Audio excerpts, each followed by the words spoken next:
This is Pastor Michael Coffey of First English Lutheran Church, and this is a Tiny Desk sermon.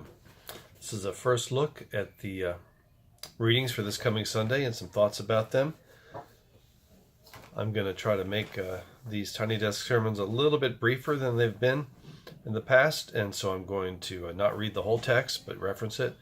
This Sunday, the Gospel reading is from Luke 4. It is the story of the temptation of Jesus, which always begins the season of Lent. And Jesus has just been baptized in the wilderness with John.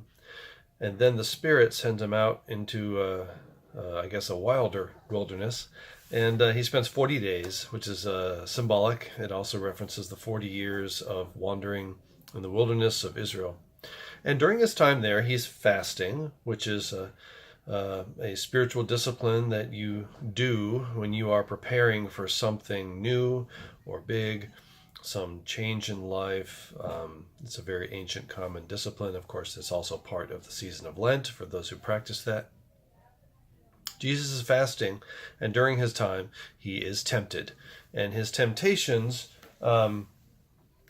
get at the heart of the things that Jesus has to struggle with as a newly baptized and initiated and sent into the world Messiah.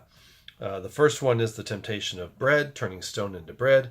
And Jesus says one does not live by bread alone.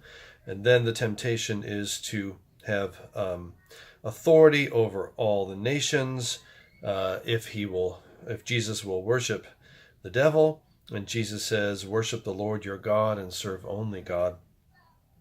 And then the temptation is to tempt God by throwing himself off of the pinnacle and for God to protect him. And Jesus responds, do not put the Lord your God to the test. Well, after that, the devil vanishes because he realizes I'm not getting anywhere with this guy.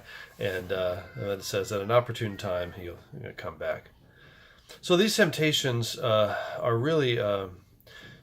get at the heart of what Jesus has to wrestle with as he begins his ministry. Is a struggle.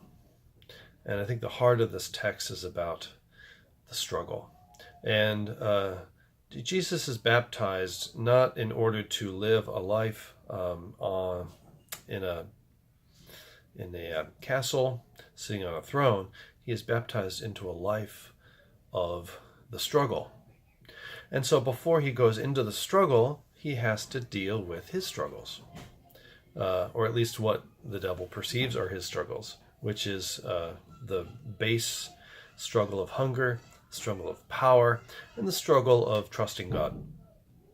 And in all three struggles, Jesus turns back to God and what God says, and that keeps him grounded in God. So then he goes, from baptism through a time of testing in the struggle to then living the struggle. So I'd like to use this as a way to think about our own lives as people of faith, as baptized people, that we are baptized for the struggle. We are not baptized for lives of ease and material blessing and comfort away from the struggles of the world. We're baptized into the struggle to help inaugurate God's reign of peace and justice, the struggle to bring love into a world that seems not to want or trust love, the struggle to live by faith when so many things say that is foolish. So I think to begin Lent is to begin asking ourselves the question, what is the struggle to which we have been called? Now, Lent is not really about itself. It's a time, like Jesus' wilderness time, to explore the struggles. But then we do that so we can live in the struggle of the world, the struggle of our relationships, and all that is getting in the way of love of God and neighbor. So I invite you to consider what is the struggle to which you have been called to live, and therefore what are the struggles within yourself that you must deal with in order to engage, follow faithfully the path God has given you and me and all God's people as baptized people. Peace.